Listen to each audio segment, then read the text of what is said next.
All right, welcome everyone, and thanks for joining us on the Black response to COVID-19. Now, before we get started, I want to acknowledge that over the last couple of days, white nationalists have been hacking Zoom meetings exactly like this one, trying to keep us from building the much needed solidarity that we're going to need to have during this time of physical distancing.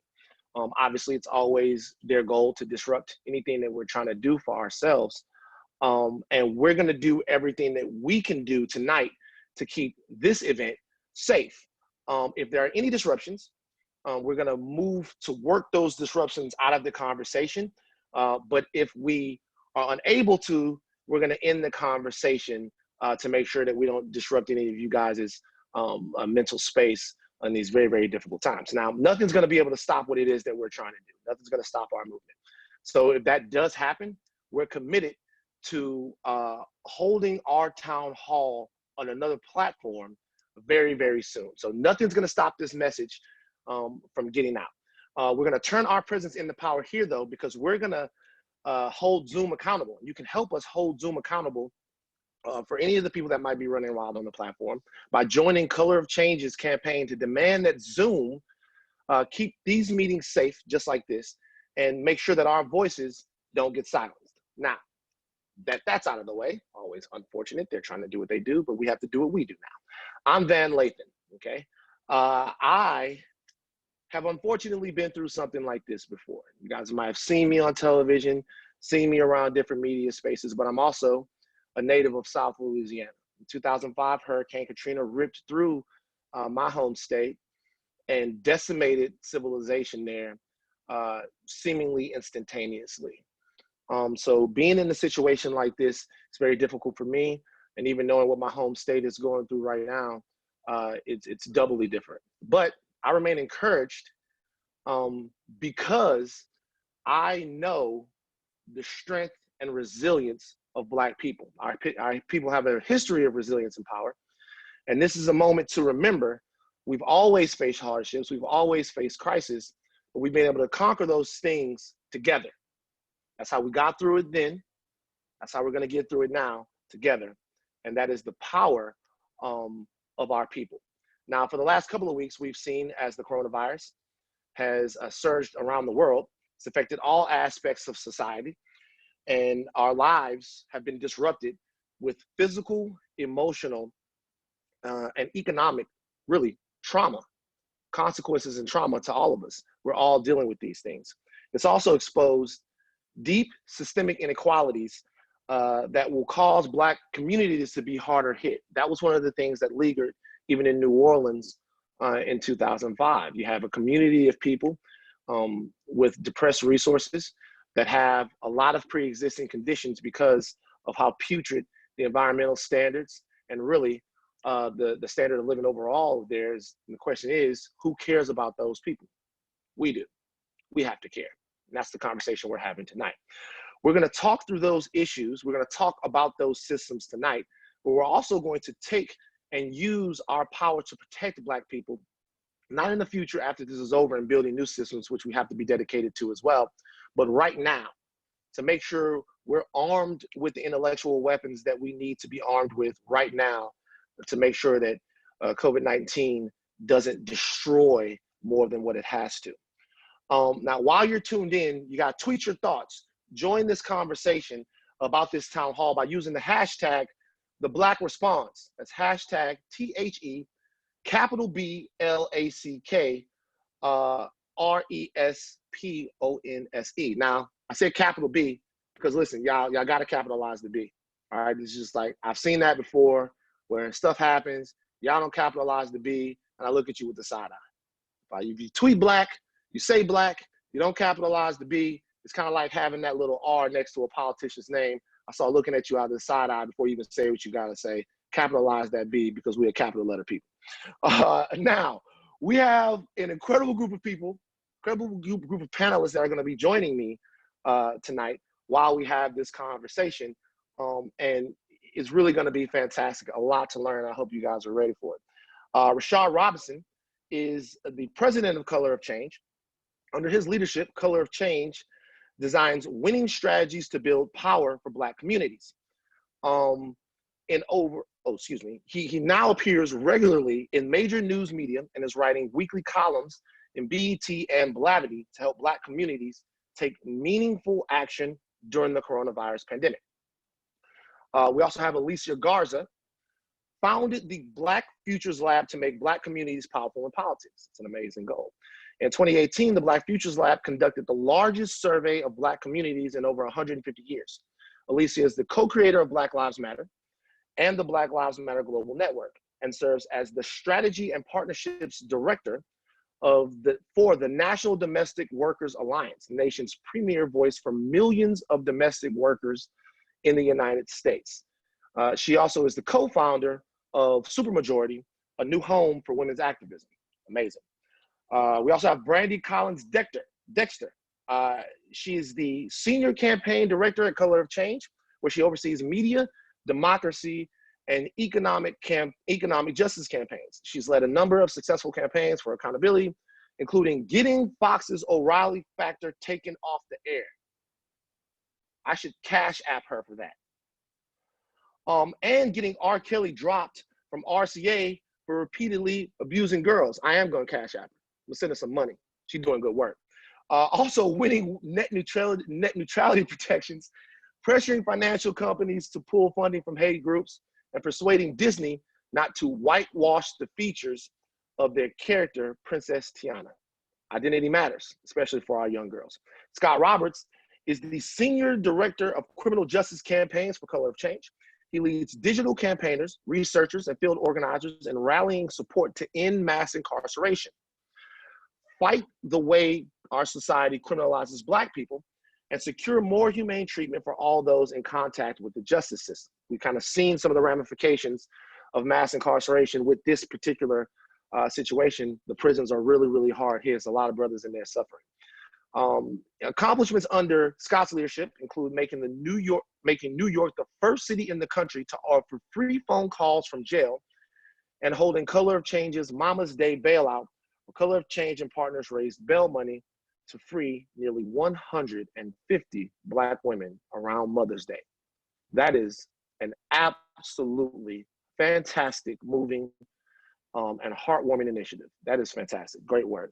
Last but certainly not least, Congresswoman Maxine Waters, one of my favorite people on planet Earth. She's considered by many to be one of the most powerful women in American politics today. She's gained a reputation as a fearless and outspoken advocate for women, children, people of color, and the poor. She made history as the first woman and first African-American chair of the House Financial Services Committee. And during the pandemic, she's been a leading voice advocating for a bigger, wider reaching stimulus package for working people. Obviously, we all know Congresswoman Waters, and I personally am absolutely thrilled to be sharing the same mental space as her. She is an amazing, amazing person. Now, I'm actually going to want to start with Congresswoman Waters, who is joining us by phone right now. Ms. Waters, are you there?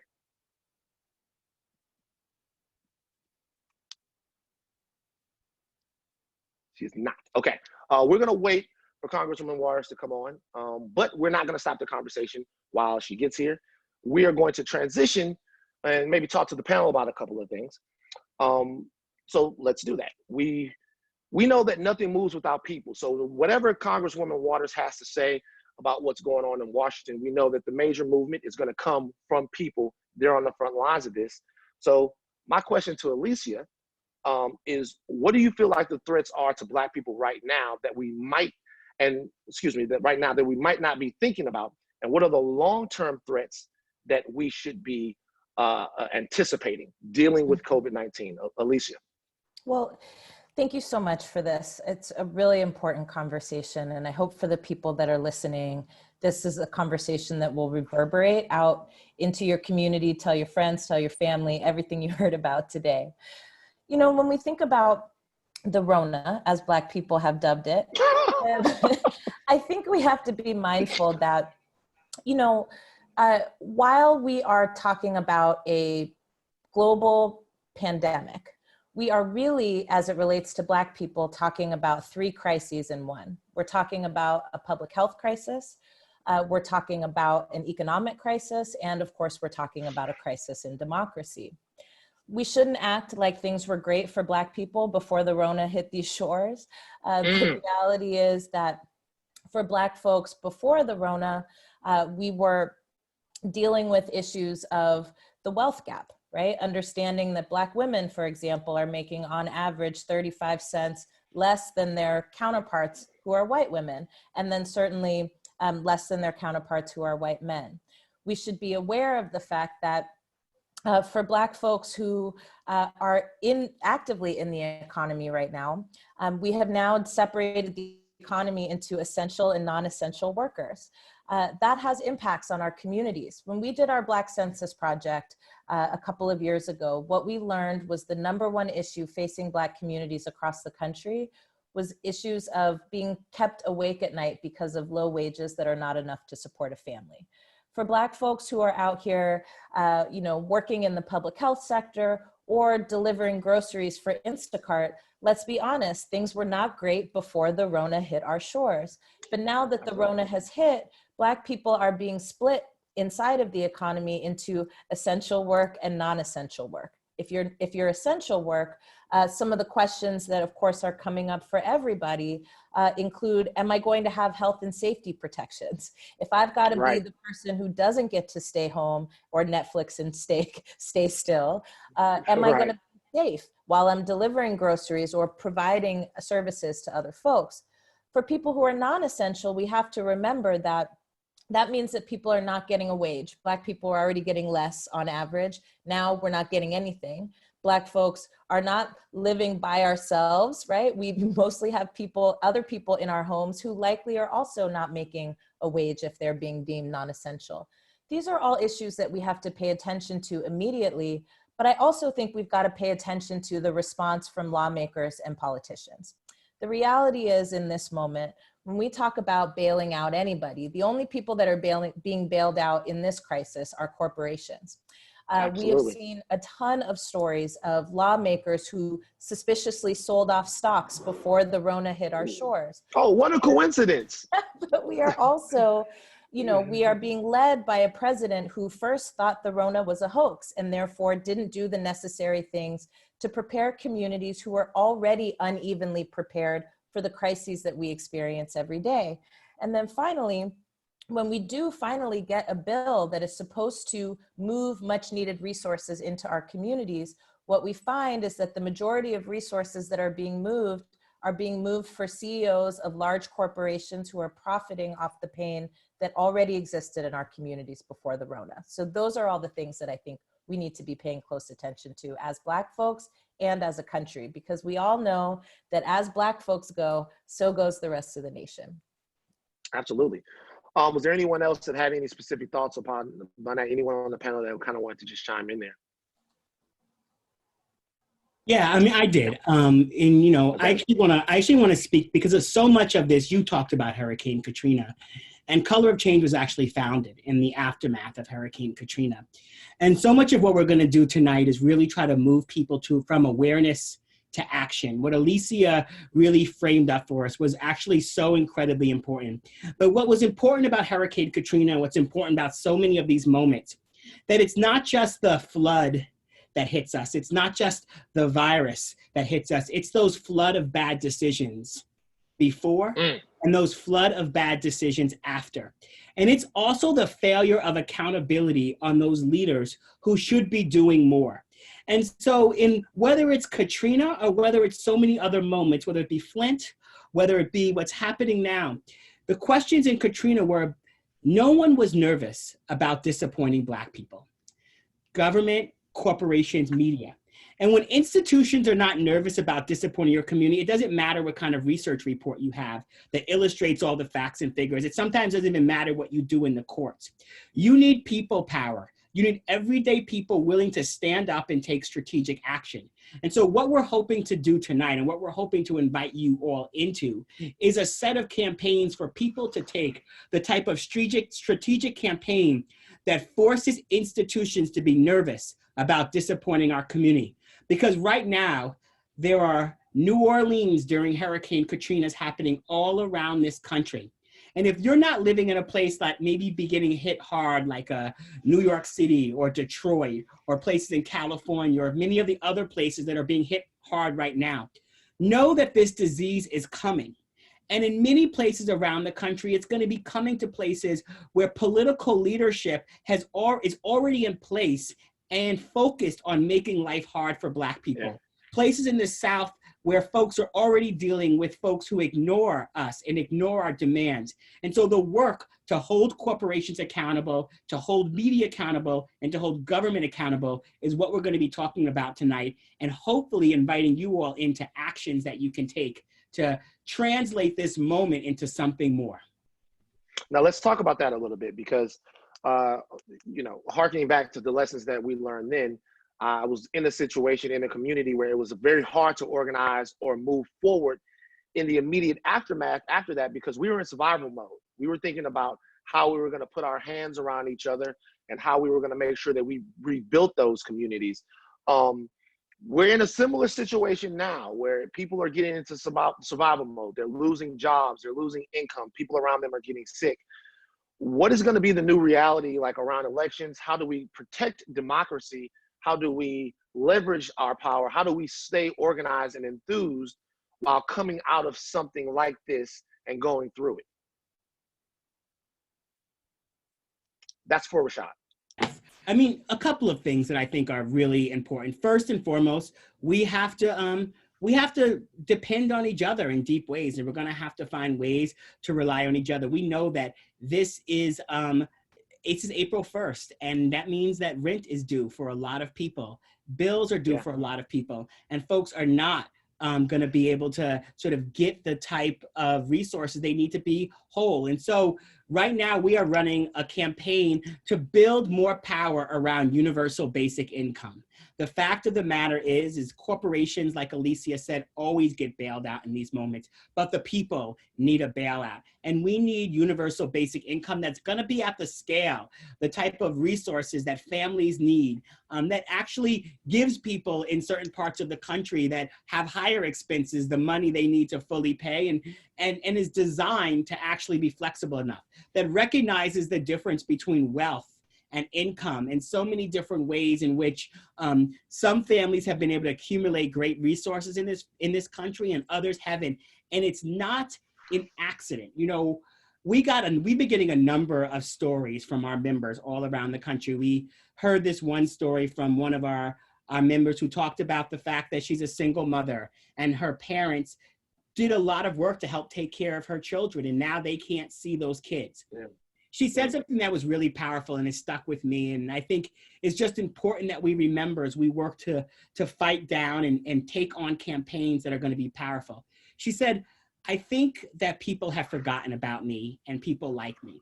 I think that they have forgotten about us and left us behind. And my pushback to us is that they didn't forget about you. In fact, the rules were designed to leave you out. They thought about you and then they created a set of rules to put you in harm's way. And the only way that we will fight back against that is by organizing, is by building power. The inequality that we are seeing right now is not unfortunate like a car accident. It is unjust, and it is being manufactured by those who are making a lot of money. And I'm sharing all this because as we go through the various campaigns that we want people to take action about, I don't want people to think of Corona as simply an accident. Yes, the virus will hit many different communities, but it will hit communities different by design. And part of what we have to do in our fights and our efforts is to build a new type of power to change the rules. Yeah. Now, one set of segment of society that's really being hit now is our brothers and sisters in jails and prisons. Coming from where I'm coming from in Baton Rouge, it's very, very impossible to not know someone that's involved in the system. These are people that we love and people that we are going to lean on after they're formally incarcerated when they come out. So Scott, right now, can you talk a little bit about what's going on, what's happening, especially in New York City with the situation involving some of the incarcerated people there? Yeah, thanks, Van. we have a serious crisis around mass incarceration in the United States. I think if folks are on this call, they probably recognize that. 2.3 million people incarcerated in this country. We got the highest rate of incarceration basically in the history of the world. Prisons and jails are already places that are horrible for your health, right? Your mental health, your physical health. If you're like me and you've ever had a family member that has been ill in prison, an uncle, a diabetic uncle who almost died in prison because of the care that he got, you know, it's very scary to have someone in these inhumane conditions and then having to trust the system to take care of them. And so we have been working with groups all around the country to build out a set of demands to protect our folks from outbreaks that are going to happen in jails and prisons. Van, you brought up New York. We're already seeing this happening now. You know, we released this platform about 3 weeks ago, and just in that time since we started to see the outbreaks happen. So we've seen an outbreak in Rikers in New York. Place that's already, you know, is already notorious.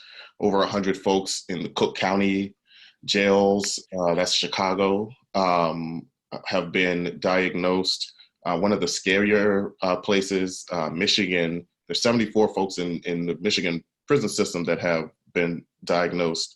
But there's an outbreak in the Lakeland Correctional Facility, which is a prison specifically for elderly people. And so, wow. Right, exactly.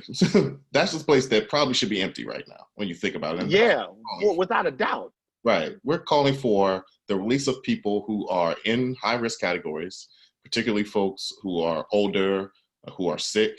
We're calling for the release of people who are in jails pre-trial. These are people who have been arrested. They're being held awaiting trial. So these folks have not even been convicted of a crime, and they're being put in a potential hotspot for an outbreak. And we're calling for the release of people who are close to finishing their sentences, right? If you, you know, if you're going to be getting out in the next year or so, I think now is just the time to let folks out, because these are incredibly dangerous conditions. One last piece that I'll share is that there are 10 confirmed cases in Fulton County. That's the Atlanta area, right? And just when I'm giving you the numbers, just remember that in the United States, we're not testing people. Right. And if you know how we treat folks who are incarcerated, you know the rate of testing in jails and prisons is extremely low. And so all these numbers that I'm giving you, you can guarantee that the numbers are massive. Exponentially higher. Right. But in Fulton, they let 56 folks out. And this is starting to happen. You know, we're seeing people getting let out of jails, prisons, over 1,000 people released in California. Several hundred were released from Rikers after the outbreak began. But this isn't really enough. In Fulton, they released 56 people. Today, a report came out from an expert on infectious diseases saying if they don't release 800 people from that jail, they're going to have a catastrophe. So we're really just looking to turn up the heat on local and state officials, especially. The virus is also spreading in federal prisons. The rate that it's spreading, they're basically saying that every inmate in the federal prisons would have this in a couple of months. So it's really important. And it's not just, this is the last thing for me. I know other folks will talk about this. This is not just about protecting people on the inside. Folks are churning in and out of these places all the time. They're returning to the communities that are going to be hardest hit economically and health-wise by this pandemic. It's for all of our safety right now to minimize the number of people who are in these hotspots where social distancing is completely impossible and the disease is going to spread at high rates. And we have to look out for our folks both inside and outside by decarcerating right now. And Scott, I want to ask. Yeah, just to add to Scott's point, in New York, we've heard that there's over 130 prison guards who now have tested positive for corona, disproportionately Black and brown, going back into Black and brown communities. And so, you know, frontline workers, once again, are being impacted in all sorts of ways as well. The question I want to ask, and this is for anybody, the situation seems so stark in terms of what's going on to our incarcerated family. one question people are going to want to know is, who do we hold accountable for these things? If you're in a place and you know someone that's on a short time or is a short time or has a short time left, who do we flood with calls? Who do we mobilize against? Who is it that we actually hold accountable in different areas for the care of our sisters and brothers who are incarcerated? Yeah, we've been working with local organizers around the country trying to create visibility around campaigns. There are local grassroots folks everywhere. I guarantee you, if you live pretty much anywhere, if you just search online, you'll find folks who are leading campaigns. But we're loading them up on our site, Humane Outbreak Response, which also has our demands, humaneoutbreakresponse.org. But your targets are typically, if you're trying to affect your local jail, for instance, your targets are typically the sheriff, who's going to be in charge of the jail. This stuff will vary from place to place, and there are other players. But your sheriff is going to be in charge of the jail. He usually has pretty unilateral power to shift conditions within the jail to make things safer, getting people soap, getting people the other kinds of the space for social distancing. So they're going to have a lot of power over conditions and some power over release of people. Your local prosecutor, these are people that we at Color of Change, if you follow our work, we've been focusing on prosecutors because they were the most powerful people in the criminal justice system. They have the power to push for people's releases. They also have the power to stop. They have pretty much unilateral power to stop putting people inside of the jails, along with the third actor, which I would say are local judges, right? Who again can definitely prevent folks from going inside. The three of those, if we can get those three actors working together, all committed to getting our folks out and preventing outbreaks inside, those are like the key targets. Above that, I think governors have a big role to play, obviously, in state prison systems. State prison systems hold the vast majority of incarcerated people in the US, and we need to put pressure on governors to start releasing people, and also, I think, to put out guidance that will then encourage local officials, those same folks that I was talking about earlier, to take that type of action. Yeah. Okay, I'm gonna go off script with a question real quick. And it's something that that has been sticking in my mind like a splinter in my mind ever since I've been communicating with friends and family that I know all over the place. One symptom of the Black American experience is an inherent distrust for governmental agencies, for the government, for anyone like that, rightly so. Especially what's out in Washington right now, you can't really trust what comes out of the guy's mouth. We know that. In this particular case, though, do the panelists here have any sort of guidelines as who Black people who want information on how they should be moving about their daily lives, what they should be doing during COVID-19, who can you trust? Who can you listen to about numbers, figures, what it is, how lethal the disease is? How do we fight misinformation that might cause some of our brothers and sisters to do things that are adverse to their own health? Anybody can answer. I can go. So Sure. I was sitting here testifying on mute. Yes, that's right. That's right. So let me just, before I answer your question, let me underscore a couple of points. Black people have good reason to not trust the government. Without a doubt. And so I think sometimes, we tell people that the sky is green when everybody knows the sky is blue. The challenge here is that as we don't trust the government, it makes it even more important for us to stay involved and stay engaged. Because if we leave it to other people, right, opportunistic politicians or, parasitic corporations, they will certainly take the space that we leave and cede. So let me just say that. And the reason I wanted to just make that point is because all of the people that Scott talked about, the judges, the prosecutors, the sheriffs, in a lot of places, those people are elected. And what we know is that, Black people, when organized, when aware, when active, have the power to change what happens in cities and states across this country. We have the power to change what happens in the federal government, but it requires that we stay active, vigilant, organized, and engaged.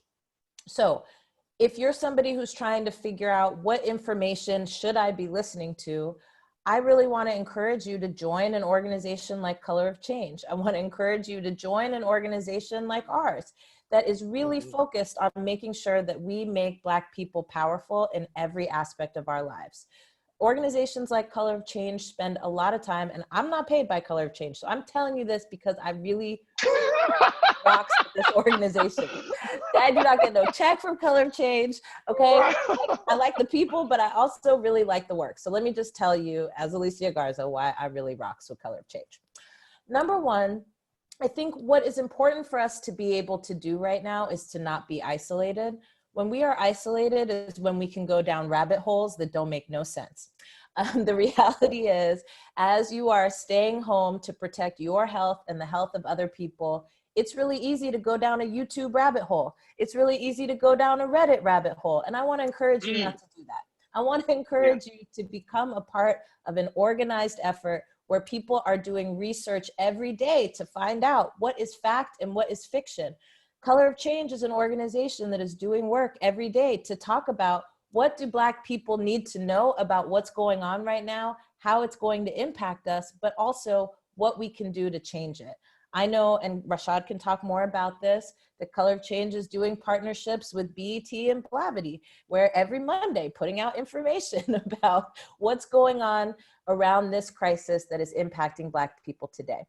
I also think it's really important for us, in order to not go down a rabbit hole of misinformation, to get involved in initiatives and campaigns that are fighting back against corporations that are giving us misinformation. Let me just tell you, I have been on Facebook or Instagram or Twitter and read things that I've been like, is this real or not? Some things are things that I've posted that then gets, you know, slapped with a label that says, this is not fact. I'm like, no, this is definitely fact. Well, let me tell you what's going on behind the scenes. Behind the scenes, there are folks who have been tasked, right, with checking what's fact and what's fiction. But the corporation that is employing them, Facebook, has not classified these folks as actual employees. So when everybody had to go home because of the Rona, the fact checkers had to go home too. And there really was not a plan for how to accommodate the fact that a practice that wasn't good in the first place before the Rona is now having severe impacts on people's ability just to get real information. And in an era where so many of us get our news from Facebook, get our news from Twitter, get our news from, you know, Instagram, it becomes even more important to not just hold corporations accountable for the information they're putting on their platforms, but also hold corporations accountable for how they're treating the workers that they're using to scan this information. If you want to get involved in campaigns that are fighting back against that, you can join organizations like Color of Change. But really what I would say here, people, is don't be isolated. We cannot make change on our own. We don't make change by throwing shoes at the television. Trust me, I've thrown a million high heels at Donald Trump on the still the damn president, no matter how many heels I throw. The only way we make change is by being vigilant, being engaged, and being organized. So join something. So can I just quickly just add another layer on that? Thank you so much. Yes, preach, love you. I think like we have to have campaigns and responses that force corporate accountability. And we also have to acknowledge that what we are seeing right now is the direct result of deregulation and chronic underinvestment in our communities. And so I think about all the time the role that brick and mortar Black-owned businesses once had in our communities as anchors, drivers of economic mobility and racial wealth, and places where people could gather and process misinformation, disinformation, organized, right? We've seen like unregulated predatory marketing practices targeted towards our community. We've seen the absence of broadband access that's denying many of our communities the ability to sort of easily work from home or just to like online classes. And we've seen the disappearance of Black-owned media, tech, and communications infrastructure as a crucial hub. And it's particularly profound, as you pointed out, Van, as we do this, because of corporate concentration and number of factors, we're holding this event on a platform that's accessible for white nationalist activities, right? And so like for Color of Change, a lot of the work that we think about are how are we bringing information to people and giving people a way to respond, right? We have an organizing team, like our organizing didn't stop because of coronavirus, it's adapted. So there's a number of ways in which we're building out digital infrastructure to make sure that we can fight in people's communities for broadband access, that we're calling for a moratorium on evictions for homes and for businesses. Our democracy team is working hard to get in play, vote by mail, and also ensuring that people participate in the census, which I know work Alicia is doing as well. And we're doing a bunch of different campaigns that are really focused on investment in Black owned and controlled media and content, including supporting Black owned newspapers and getting those out into the community, and really uplifting in the moment. These are your sort of trusted information people to go to, because the truth of the matter is nobody's got us like we got us. So now is the time to support those Black businesses and infrastructures and newspapers that are really going to tell us what's going on. Yeah, actually, I'm glad that you mentioned that. I've long been, having been the ink dot in a white media organization, if that's what you want to call it, for a long, long time. I understand the value of having a direct sort of conduit to the Black American experience and what you're trying to cover and maintain the authenticity of it. And I also know the struggle of trying to get people to actually elevate your voice in that same situation. You know what I mean? I always tell celebrities that if you want an ally in Black media, make one. Go out there and support somebody, shovel somebody a story. So I'm gonna ask you a question. Being that you guys are doing so much organizing and you guys what do you need from the culture and the community? What would you guys like to see? What do you need from influencers? What do you need from other people to be able to more easily get your messaging out to the people that is really vital and necessary for them to hear it? So I'll jump in, and what I'll say is that right now we have an unprecedented number of people looking at screens, but it is harder than ever to break through with content. The coverage that is being shown is focused on Donald Trump in the White House, or focused on sort of the ups and downs of the economic agenda, but oftentimes leaving out the story of what's actually happening to Black people and Black communities, even the disproportionate way that some of these things will hit us. And so we need folks that are willing to share, amplify, and signal boost our work. And so the blackresponse.org is our campaign action hub, where we have a wide range of things that we are hoping people take action on. And we hope people will go to that site, sign those campaigns, signal boost those efforts. We hope that folks will go to that site and also take other actions, like starting their own petition locally around things like rent freezes and mortgage freezings. We hope that people will share and push our content. We hope that folks who do have following will reach out to us for partnerships and ways that they can engage with us on bringing their people in to the activism that is happening right now. Yes, we have to social distance, but that does not mean that we have to be distant from each other and distant from the work and distant from the fight for progress. And I want people to feel like in this moment that we, like Alicia said, like Brandi said, and like Scott said, in different ways, that we have each other's back. And part of that is taking collective action together. And so if you are an influencer, it's not enough right now just to build awareness. If we are not building action, then we are wasting this moment time, and we are wasting this opportunity to actually speak truth to power on the things that need to be said. It's amazing. So having gone through something like this before, like we talked about, there was one thing that I remember very, very, very vividly. There were people missing from the death toll. There were people who died not of drowning, not of disease, not of anything. They died of broken spirits, broken hearts, and things that they had lost. That's what took them out. And in communities that were already so hit by poverty, in communities that were already so hit by drugs and despair, a lot of people, after seeing what happened, they lost hope. Black communities have always faced fear, always faced anger, always got the boot end of the American body. We've never been stuck by it. We've never let it keep us stuck. We've problem solved, and we've used our art and our culture to elevate us. What is one thing you would like to see attendees on this call remember and do so that they can face this moment of uncertainty and vulnerability bravely, with purpose, and most importantly, with optimism and sort of with fearlessness? I can start. So as we've mentioned several times on here, we're in the 15th anniversary year of Katrina. And it's important that we don't just talk about that as a symbolic moment, but that we remember that the false narratives around Black criminality directly led to policies that legitimize disaster capitalism, surveillance, hypermilitarization, discourses of racial cleansing, and justification of permanent displacement.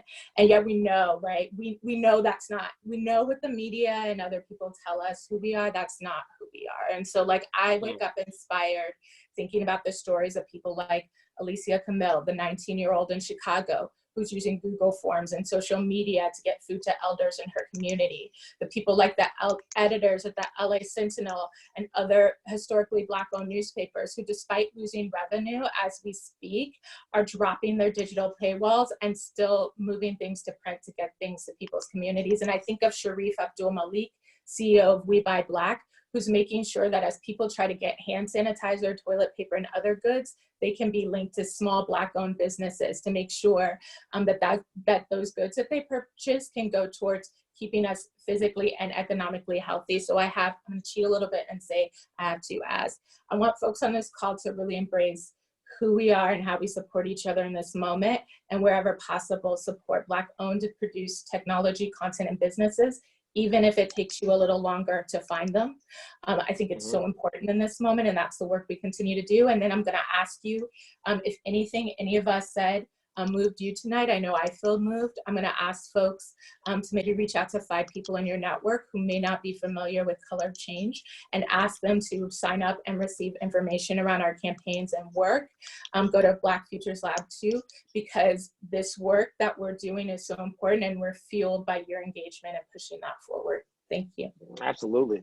I'm going to circle back to something real quick. I want to talk about using our political power right now, even in the midst of what's going on.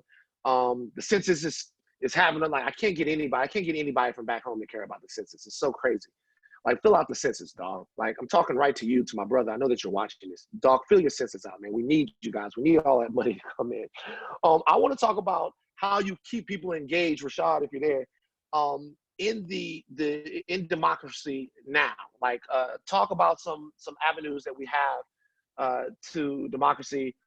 And being counted, even though, you know, a lot of times we can't physically show up to the ballot box. I mean, it's still happening. We're still in a very, very important year for the trajectory of our country. Talk a little bit about what people need to know about that. Well, a couple of things. First, our census platform, ourcount.org, is where you can get more information, videos, information you can share to push out if you're trying to encourage people to engage in the census, ourcount.org.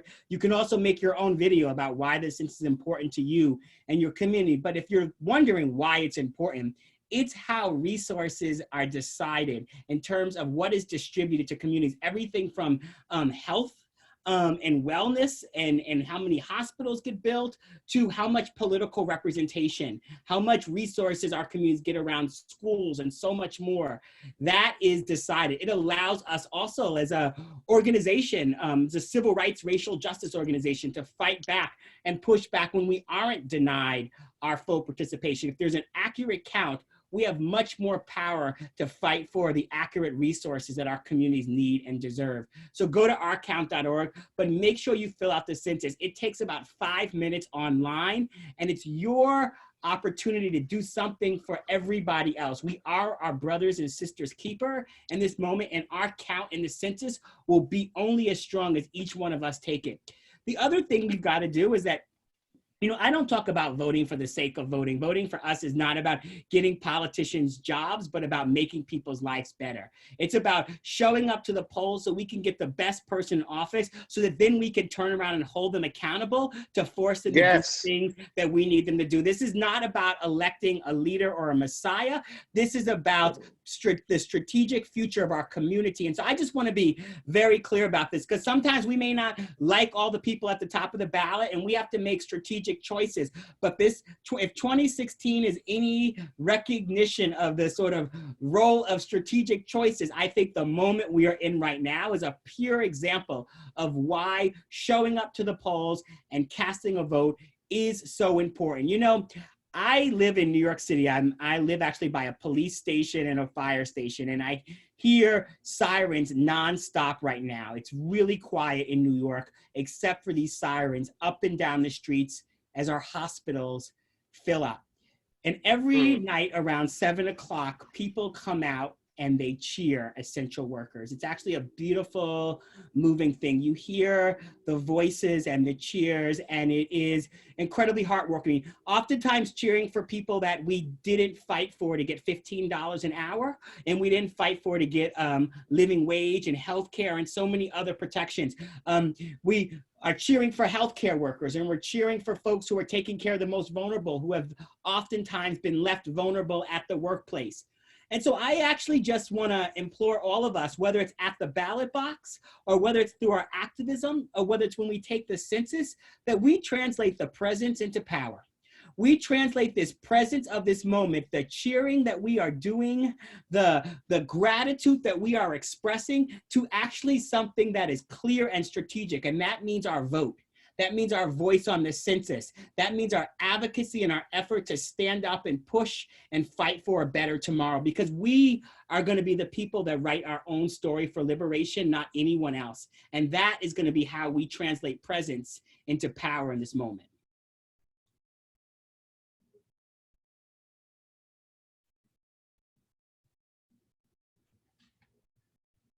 You're muted, Van. You're muted, Van. I am. Can you guys hear me? Am I back? Yeah. All right, back. Let's see. They're messing with us. It's starting right now. Yeah.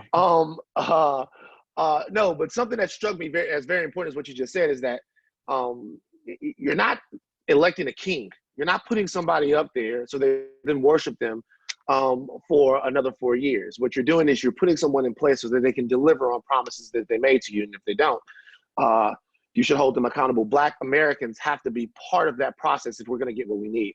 Now, I do have a little bit of unfortunate news. Auntie Maxine was not actually able to join us today. She's working very, very hard, as she always does, on behalf of Black Americans and all Americans. So we understand she's a busy lady. She's a very important lady. And I'm sure every single thing that she wants to communicate to the community, she'll make plain, but she was not able to join us tonight. What I am going to do is, before I leave, this is always a possible grenade when you're doing a panel, because people got SoundCloud links, they got things to promote. But before I leave, I am going to ask everyone just to give a brief sort of message to the people that are scared, confused. They might be at home for a whole bunch of different reasons right now. What would you like them to know? I can start. Sure. This is a moment for us to turn towards each other when everybody around us is encouraging us to turn away. To be honest, I have heard so many people who I love and care about say, I just can't watch the TV anymore. I just can't hear any more bad news. I just can't take any of this stuff seriously. And I really want to make sure to remind us and inspire us to remember that the only way through is together. We're not going back to any normal time. That time is gone. We are going to move forward. And as we move forward, we have an opportunity to shape the present, and we have an opportunity to shape the future. And the way that we do that is by not being able to be divided. And I don't say that in a hippy dippy Bay Area way. I say that in the way of what I heard from my friends and loved ones who survived Hurricane Katrina. What people understood very clearly was that nobody was coming to save them, and so it became incumbent upon people to save each other in order to save themselves. And that is a moment that is similar to the one that we are in right now. If we are able to turn towards each other, stay engaged, get organized, we will be able to unleash the power that comes from people not being able to be divided by lies, by misinformation, disinformation, or other people's agendas. So we got this, Black folks. We've been through terrible times. This isn't the worst time we've ever been through. It may not be the worst time we'll ever go through, but the only thing that can make it worse for us right now is if we turn away from each other rather than turn towards each other. So that's what I would offer. Amazing. Anybody? I just want to double down on that. I'm the least inspirational person on the call, so I'm just going to say, listen to me. I was thinking the same thing, though. It's just not my ministry. But, yeah, I was thinking about Black folk through our history, from slavery to today. No one's better at improvising, organizing, building community, making a way out of no way than we are. So let's remember that. Remember to breathe and drink water. Rashad. I feel you. Brandi? No, bro, we're gonna go to Brandi now. Brandi. Yeah, and let Rashad close it out. So, I mean, I think if you're like me, I'm a severe introvert, so I sort of thought, oh, cool, don't have to talk to people, it's gonna be great. And then got kind of like through a week and then started writing handmade written notes to like everybody in my family, and having like wine parties with my sister. But I think that like this point about the ways in which we come together in our communities and innovate even in times of scarcity is so important, in our ability to laugh and have humor, like even on this call, like we're talking about some devastating stuff. And like, Alicia got me to crack a smile, half a smile, like a couple times through this. So I feel like the ways in which we build on humor and content while we stay organizing and don't let them throw us off and tell us that people are doing a good job that aren't, or that we just have to accept crumbs and not think with bold vision in times of crisis. We have to continue to hold that to our hearts. And I'll kick it to Rashad to close us out. I mean, the big thing I just want to do, I want to thank you, Van, for joining us in this. I want to thank the team for making this possible. I want to thank everyone who signed up, who is signing petitions, sharing content, raising their voice. We have an unprecedented amount of energy on our platform right now of people signing up, sharing, engaging, and taking action. And in crisis, us coming together and working to find a better way to fight for a better tomorrow is how we make the change that we want to see in the world. So I invite you to join us at theblackresponse.org, go there, sign up, share, engage, make your voices heard now. This is how we translate this moment of deep presence about the failure of this country into the power to actually change those rules. Thank you all. Oh, fantastic message. Now, I want to thank everyone who joined us tonight. Obviously, thanks to all of our incredible panelists. There was a lot of information. It was all very useful information, right to the point, no fluff. I love this actionable intelligence, I call it, in a bunch of different ways for all of us to take action. I'm going to say one quick sentence. I get why some people want to turn away from the news. I understand it. We talked about that. But just remember, what you don't know can kill you. Knowledge isn't power, it's survival. And if we're gonna fight, we need to know what we're up against. So make sure that while we're watching TikTok videos and that we're doing all of these other things to de-stress and take our anxiety down, that we're also at the same time keeping our eye on the ball. And Color of Change is an organization that's going to help you keep your eye on the ball and tells you which actually pitches you should swing at. So before you leave, we want to hear from all of the viewers. How you, your family, or your local community is being impacted by COVID. You can go to www.theblackresponse.org and share your story. Intertwine with your community. Nothing links human beings more than story. You will put something, someone will feel you, you will make an ally. You'll also find many of the call to actions mentioned tonight on that same spot. I, Van Lathan, thank you to all of our panelists. I'm wishing you good night. More than anything, stay safe and wash your hands. All right.